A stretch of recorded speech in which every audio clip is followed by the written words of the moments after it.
اعوذ باللہ من الشیطان الرجیم بسم اللہ الرحمن الرحیم الصلاۃ والسلام علیکم یا رسول اللہ صلی اللہ علیہ وآلہ وسلم۔ السلام علیکم ورحمۃ اللہ وبرکاتہ۔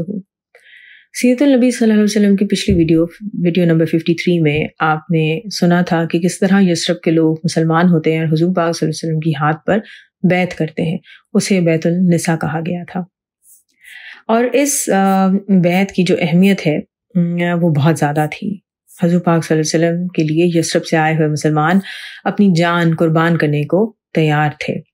ان لوگوں میں رسول پاک صلی اللہ علیہ وسلم 12 لوگوں کو چنتے ہیں اور ان کو اپنا ڈیپٹی یعنی نقیب مقرر کرتے ہیں کہ جن کا کام یہ ہوتا ہے کہ وہ باقی لوگوں تک اسلام کی تعلیمات کو پہنچائیں گے، خبروں تک پہنچائیں گے۔ اور ان تمام 12 نقیبوں کا سردار جو ہے وہ حضور پاک صلی اللہ علیہ وسلم اسد بن زرارہ رضی اللہ عنہ کو مقرر کرتے ہیں۔ اور جب یہ بیعت ہو رہی ہوتی ہے تو اس وقت یثرب سے آئے ہوئے مسلمان اپنے جذبات کا اظہار اور اپنی محبت کا اظہار کچھ اس طرح سے کرتے ہیں کہ جیسے سعد بن عبادہ کہتے ہیں اپنے لوگوں سے جو بیعت کر رہے ہوتے ہیں، انہیں کہتے ہیں کہ تم لوگ اس بات پر بیعت کر رہے ہو کہ تم ہر سفید اور سیاہ انسان کے ساتھ جنگ کرو گے۔ اگر تمہارا ارادہ یہ ہے کہ مصیبتیں آئیں، تمہارے سردار مارے جائیں اور تم رسول پاک صلی اللہ علیہ وسلم کو نعوذ باللہ دشمنوں کے حوالے کر دو گے تو ابھی پیچھے ہٹ جاؤ۔ خدا کی قسم اگر ایسا کرو گے تو دنیا میں بھی رسوا ہوگے اور قیامت میں بھی۔ لیکن اگر تمہارا ارادہ مضبوط ہے کہ تم کسی نقصان کی پرواہ کیے بغیر رسول پاک صلی اللہ علیہ وسلم کی حفاظت کرو گے تو پھر آگے بڑھو اور بیعت کر لو، اسی میں دنیا اور آخرت دونوں کی بھلائی ہے۔ سب جواب میں کہتے ہیں کہ ہم مصیبتوں کے آنے یا سرداروں کے مارے جانے کے باوجود رسول پاک صلی اللہ علیہ وسلم کا ساتھ نہیں چھوڑیں گے۔ سبحان اللہ۔ سب سے پہلے اسد بن زرارہ رضی اللہ عنہ نے رسول پاک صلی اللہ علیہ وسلم کے ہاتھ پر بیعت کی۔ تمام لوگ باری باری رسول پاک صلی اللہ علیہ وسلم کے ہاتھ پر بیعت کرتے ہیں اور اپنی محبت کا ایک جو الگ انداز ہوتا ہے اس کو بیان کرتے ہیں۔ جیسے سردار جو بنائے جاتے ہیں اسد بن زرارہ رضی اللہ عنہ، وہ کہتے ہیں کہ میں اللہ تعالیٰ پر ایمان کے ساتھ اس بات پر اللہ کے رسول صلی اللہ علیہ وسلم کی بیعت کرتا ہوں کہ اپنا عہد پورا کروں گا۔ اس سلسلے میں آپ صلی اللہ علیہ وسلم کی مدد کرنا میرے عمل سے ظاہر ہوگا۔ اسد بن زرارہ رضی اللہ عنہ اس وقت 17 سال کے تھے۔ اسی طرح ابو الحسیم اپنی محبت کا اظہار کچھ اس طرح سے کرتے ہیں اور کہتے ہیں کہ اللہ کے رسول صلی اللہ علیہ وسلم، میں اس بات پر آپ صلی اللہ علیہ وسلم کی بیعت کرتا ہوں جس پر بنی اسرائیل کے نقیبوں نے اللہ کے نبی موسیٰ علیہ السلام کی بیعت کی تھی۔ عبداللہ بن رواحہ اپنی جانثاری کا اعلان کچھ اس طرح سے کرتے ہیں اور کہتے ہیں کہ اللہ کے رسول صلی اللہ علیہ وسلم، میں نے آپ صلی اللہ علیہ وسلم کی بیعت ایسے ہی کی ہے جیسے 12 حواریوں نے اللہ کے نبی عیسیٰ علیہ السلام کی بیعت کی تھی۔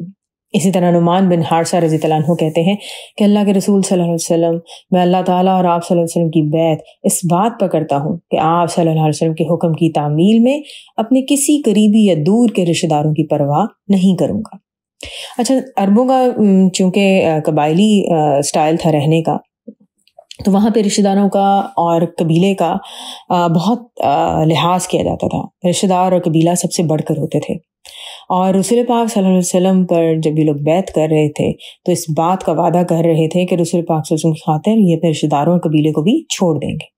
اسی طرح عبادہ بن صامت رضی اللہ عنہ کہتے ہیں کہ اللہ کے رسول صلی اللہ علیہ وسلم، میری بیعت اس بات پر ہے کہ میں اللہ تعالیٰ کے معاملے میں کسی کے برا کہنے کی ذرہ برابر بھی پرواہ نہیں کروں گا۔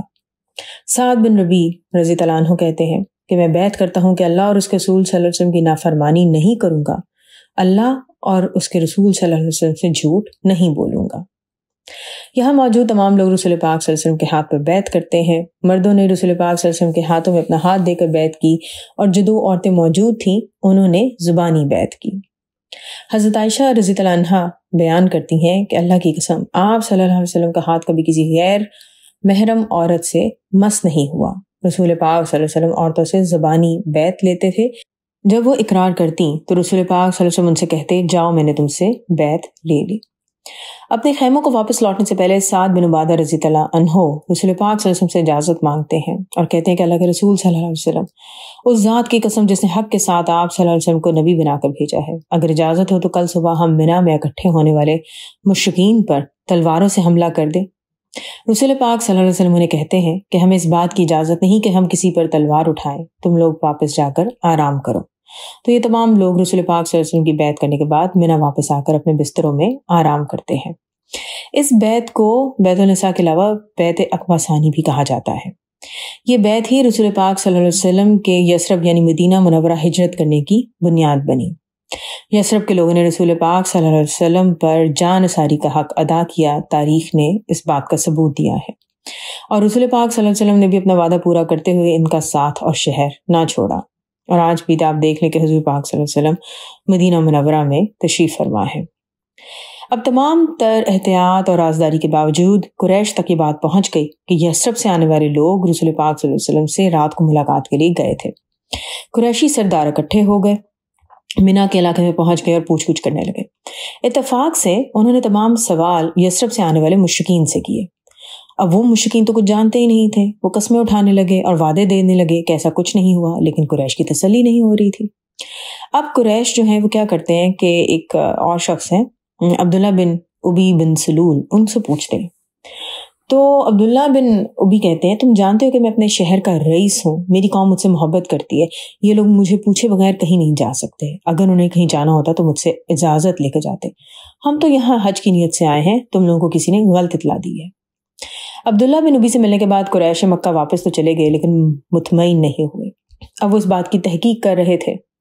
آخر کار انہیں اصل بات کا علم ہو ہی گیا، لیکن اس سے پہلے ہی تمام حاجی لوگ جو تھے وہ یثرب واپس جا چکے تھے۔ قریش مکہ نے یثرب کے حاجیوں کا تعاقب کرنا شروع کیا تو انہیں 2 لوگ نظر آئے، ان میں سعد بن عبادہ اور منذر بن عمرو شامل تھے۔ منذر بن عمرو تو ان کے ہاتھ نہ آئے، لیکن انہوں نے سعد بن عبادہ کو گرفتار کر لیا۔ قریش مکہ نے ان کے دونوں ہاتھ گردن کے ساتھ باندھے، انہیں بالوں سے گھسیٹا اور مارتے پیٹتے مکہ لے آئے۔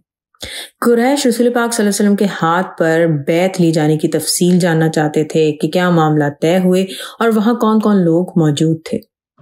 اب سعد جو ہے، سعد بن عبادہ رضی اللہ عنہ، وہ اپنی داستان کچھ اس طرح سے سناتے ہیں، وہ کہتے ہیں کہ قریش مجھے مار پیٹ رہے تھے کہ مجھے خوش شکل اور چمکتا ہوا چہرہ نظر آیا، مجھے امید ہوئی کہ اس مصیبت میں اگر کوئی میری مدد کر سکتا ہے تو یہی آدمی ہے۔ اس نے قریب آتے ہی میرے چہرے پر تھپڑوں کی برسات کر دی۔ اسی دوران ایک شخص میرے پاس آیا اور مجھ سے پوچھنے لگا کہ کیا تمہارا یہاں کسی قریشی سے کوئی معاہدہ نہیں ہے، کوئی لین دین نہیں ہے؟ تو میں نے اسے کہا کہ جبیر بن مطعم بن عدی کا سامان تجارت جب میرے علاقے میں آئے تو میں اسے اپنی پناہ میں لے لیتا ہوں، کسی کی مجال نہیں کہ وہ اس مال کی طرف آنکھ اٹھا کے دیکھے۔ اسی طرح ابو سفیان کے بھائی حارث بن حرب کے ساتھ بھی میرے دوستانہ تعلقات ہیں۔ تو وہ شخص پر کہنے لگا کہ پھر تم نے ان کا نام کیوں نہیں لیا، کیوں نہیں کہا کہ تمہارا ان سے تعلق ہے؟ پھر اس شخص نے میری مدد اس طرح کی کہ وہی جبیر بن مطعم اور حارث بن حرب کے پاس گیا اور ان سے کہا کہ سعد بن عبادہ جو تمہارے مال کو پروٹیکشن دیتا ہے، حفاظت کرتا ہے، وہ تمہارے نام کی دہائی دے رہا ہے کیونکہ کچھ لوگ اس کو مار پیٹ کر رہے ہیں۔ تو وہ کہتے ہیں کہ سعد بن عبادہ تو ہمارا محسن ہے۔ وہ لوگ دوڑتے ہوئے آئے اور اس مصیبت سے انہوں نے میری جان چھڑوائی، اور وہ خوبصورت شخص جو مجھے تھپڑ مار رہا تھا اس کا نام سہیل بن عمرو تھا، جبکہ جس شخص نے میری اس مصیبت سے جان چھڑوائی تھی اس کا نام ابو البختری بن حشام تھا۔ حج کے بعد یثرب کے رہنے والے واپس جا چکے تھے اور رسول پاک صلی اللہ علیہ وسلم کے یثرب آنے کا انتظار کر رہے تھے۔ یثرب کے رہنے والے تمام لوگ بہادر تھے، شاہ سوار تھے، طاقتور تھے اور غیرت مند تھے۔ وہ ہمیشہ سے آزاد رہے تھے، نہ کبھی انہوں نے کسی کو یثرب فتح کرنے کا موقع دیا تھا اور نہ ہی کبھی کسی طاقتور حکمران کو تاوان یا ٹیکس ادا کیا تھا، اور ان لوگوں کو جنگیں بہادری سے لڑنے کی عادت تھی۔ انشاءاللہ نیکسٹ ویڈیو میں الصلاۃ والسلام علیکہ یا رسول اللہ صلی اللہ علیہ وآلہ وسلم۔ السلام علیکم ورحمۃ اللہ وبرکاتہ۔